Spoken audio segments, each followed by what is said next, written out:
Ang kwento ay nagsisimula kay Dagon, isang simpleng estudyante na madalas na binubuli ng kanyang mga kaklase. Sa araw-araw na pambubuli sa kanya, isang araw ay napuno na si Dagon at nagpa siya na harapin ang kanyang mga bully. Ngunit imbes na tumigil, lalo pang nagalit ang mga ito, at nagsimula ang sagupaan. Bugbog sarado si Dagon, walang ibang magawa kundi tiisin ang sakit habang may isang kaibigan ng bully ang nagbigay ng babala, parating na ang guro. Subalit dumating ang guro na tila walang malasakit sa nangyayari. Pinatigil lamang sila at sinabihang umupo na upang magsimula ang klase. Habang nagkaklase, patuloy na niloloko si Dagon. Isang bully ang naglagay ng sticky note sa likod niya na may nakasulat, "Wala akong nanay."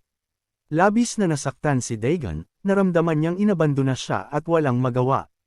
Nang matapos ang klase at nagsimula ang break, may isang estudyante na pumasok sa silid-aralan at nakita ang sticky note sa likod ni Dagon. Sa sobrang awa, hinarap ng estudyanteng ito ang bully na nagsimula ng lahat, at nauwi ito sa pisikal na sagupaan. Sa pagkakataong ito, nasaksihan ni Dagon ang kabaitan ng hindi inaasahang kaibigan at napagtanto niya ang kanyang kahinaan. Determinado, nagpa siya si Dagon na palakasin ang sarili.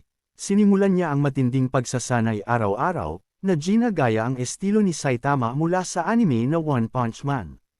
Ilang buwan ang lumipas, at unti-unting nakikita ang resulta ng kanyang tiyaga. Sa kabilang banda, sa isang pagpupulong sa paaralan, pinag-uusapan ang mga Ilgen, ang mga delinquent na nagpapaikot sa mga mas mahihinang estudyante.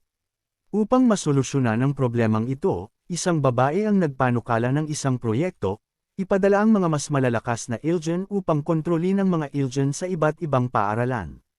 Bagamat katawa-tawa sa una, nagtanong ang chairman kung sino ang may kakayahang gawin ito. Samantala, sa isang convenience store, isang part-timer ang nahihirapan mag-focus sa kanyang trabaho at pag-aaral dahil sa stress. Sa labas ng tindahan, may isang grupo ng mga bully na nangingikil ng pera mula sa isang bata. Inutusan ng leader ang kanyang mga tauhan na bumili ng sigarilyo, at dalawang kasamahan ang pumasok sa convenience store. Nang subukan nilang bumili, hiningi ng part-timer ang kanilang ID. Ngunit imbes na sumunod, sinigawan siya ng mga ito. Dito nagsimula ang tunay na sagupaan. Kinaladkad nila ang part-timer palabas ng tindahan, ngunit kalmado itong nagbigay ng babala. Sinabi ng part-timer na may 3 segundo sila para pakawalan siya. Ngunit imbes na magpakumbaba, tinangka ng isa sa mga bully na sampelan siya. Biglang nagdilim ang paligid, at sa isang iglap, bumagsak ang bully sa lupa. Nagising ito habang hinihila palabas ng isang babae, na biglang tumakbo upang tawagin ang iba pang bully. Naiwan ang part-timer, na ngayon ay galit na galit. Sinubukan siyang harapin ng isa pang bully, ngunit sa isang mabilis na galaw, hinawakan ng part-timer ang balikat ng bully at binalaan itong huwag nang bumili ng sigarilyo muli. Dumating ang mas malalaking bully, kabilang ang leader nila. Isa sa kanila ang sumubok sampelan ng part-timer, ngunit natama ng part-timer ang malaking bully, na agad nawala ng malay. Isa-isa, sinubukan ng mga bully na sabay-sabay atakihin ang part-timer, ngunit lahat sila'y pinabagsak ng walang kahirap-hirap. Kumuha ng bote ang unang bully na bumagsak, ngunit muling pinatahimik ng part-timer. Nagulantang ang leader ng mga bully, at sa pagkilala sa lakas ng part-timer, tinanong niya, "Ikaw ba si Kwon Dagon?" Ang alamat mula sa Incheon na tumalo sa lahat ng mga bully doon. Napagtanto ng leader ang pagkakamali nila, kaya't humingi siya ng paumanhin kay Dagon. Tumango lang si Dagon at sinabihan silang maghinay-hinay. Pagkatapos, ginaisang ng leader ang kanyang mga kasama, at lahat sila ay yumuko bilang paghingi ng tawad. Matapos ang insidente, isang babae ang lumapit kay Dagon. Nag-alok siya ng trabaho para sa isang educational foundation, isang proyekto na tila may kinalaman sa pagpigil sa mga delinquent. Kalaunan, nalaman ni Dagon na may misyon siyang pamunuan ng mga Ilgen sa ilalim ng proyektong ito. Ipinaliwanag ng babae na alam nila ang kanyang nakaraan at na ito ang kanyang pagkakataong itama ang mga pagkakamali. Sa puntong ito, nagsimula ang isang bagong kabanata para kay Dagon, ang pagiging tagapagtanggol laban sa mga delinquent na dati tulad niya. Sa isang araw ng klase, habang tahimik na nag-aaral si Dagon, isang bagong kaklase, lumapit sa kanya si Kim Mino.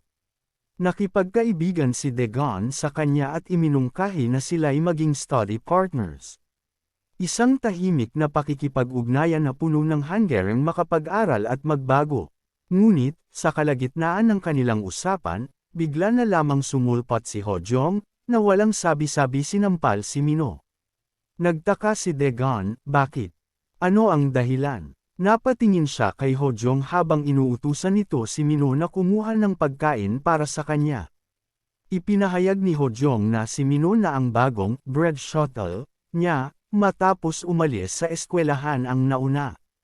Nakikita ni Dagon ang takot sa mga mata ni Mino, at naramdaman niya ang pag-aalinlangan ng kaibigan.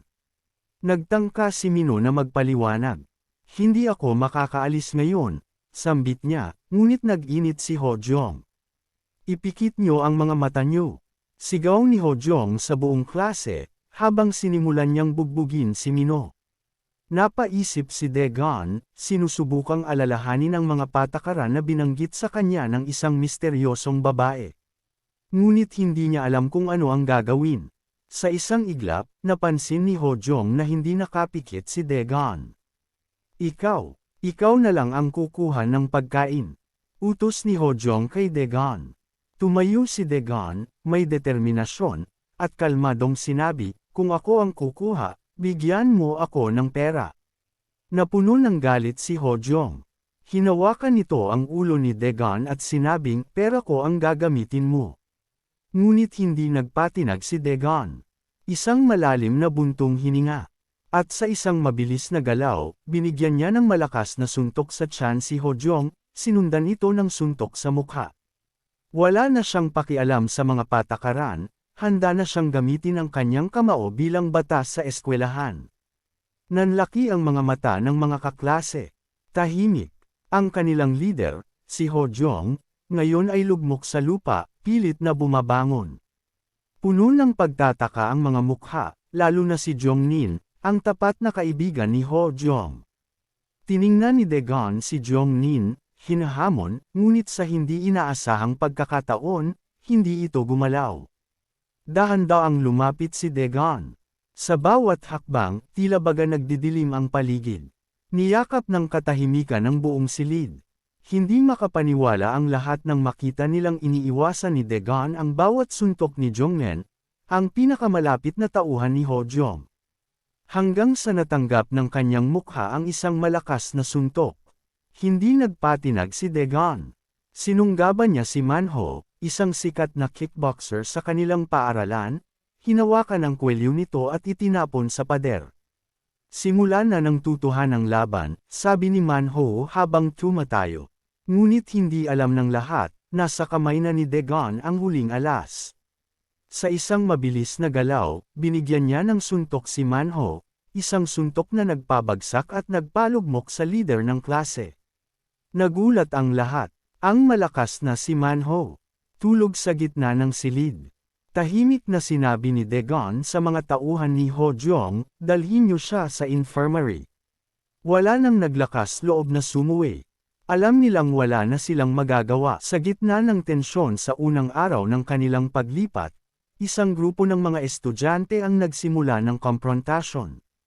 Lahat ay naguguluhan, ngunit may isang tao na tila hindi natitinag. Duguan ka na agad sa unang araw ng paglipat. Hoy, kayo lang ba ang nag-ulo ng taong yon? Nagkatinginan ng mga estudyante, nagtataka kung paano natapos ang laban ng walang kalaban-laban. Ano to? Bakit parang okay lang siya? Hindi ba parang sobrang okay lang siya? Ni hindi nyo man lang nataman, di ba? Ang ilan sa kanila ay nagpasya na lang na umiwas sa gulo. Umalis na lang tayo dito. Ngunit may isa pa ring hindi mapakali. Dapat magkasundo kayo sa unang araw. Ano to? Ako, takot. Ayos ka lang ba? Puta, mukha ba akong okay? Habang lumalalim ang usapan, isang pangalan ang binanggit. Hoy, manalo kaya si Manho dito? Putang ina, sino ang lalaban? Tahimik ang karamihan, walang nais sumubok. Lahat ay umatras, takot sa kung ano ang mangyayari. Di ako lalaban. Tingnan mo silang lahat na umaatres dahil takot sila. Hindi ka lalaban. Nananatili ang tensyon, walang gustong humakbang pasulong, ngunit sa likod ng kanilang takot, alam nilang hindi pa ito tapos. Hindi ka lalaban, sinasabi niya yun, pero, yung mga paa niya, bahagyang bumubuka, papunta sa sentro ng kanyang grabidad, papalapit sa akin, ang mga balikat niya, relaxed pero handang-handa na para umunat anumang oras, subtle lang, pero nakaposisyon na siya sa kickboxing stance, pwede niya akong atakihin, ang transfer student, siguradong malakas siya, pero kung wala kang impormasyon tungkol kay Manho, hindi ka kailanman mananalo. Guys, pasensya na, kasalukuyang nagpapagaling ang inyong lingkod, mag-upload tayo sa susunod ng Apotheosis, salamat, gusto ko sanang hingiin ang mga komento nyo dyan, gusto ko yan, recap, okay ba? Comment naman, salamat.